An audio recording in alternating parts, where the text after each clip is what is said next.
के भइल तैयार तहनी मुआई पके भइल तैयार तहनी मुआई पके भइल तैयार तहनी मुआई पके भइल तैयार तहनी मुआई पके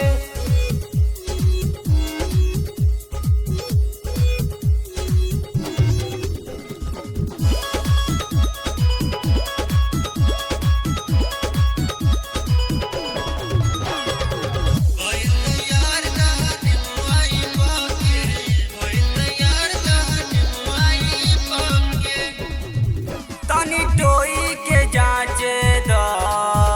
साइज बड़ छोटे नापे द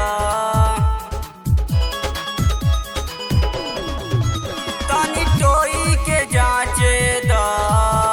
साइज बड़ छोटे नापे द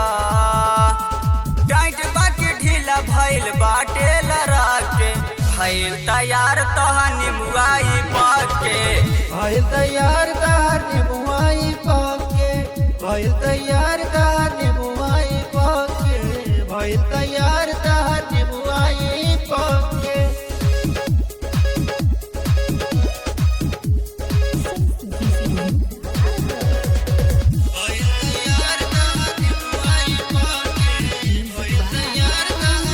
खाली ऊपर से खिलल बा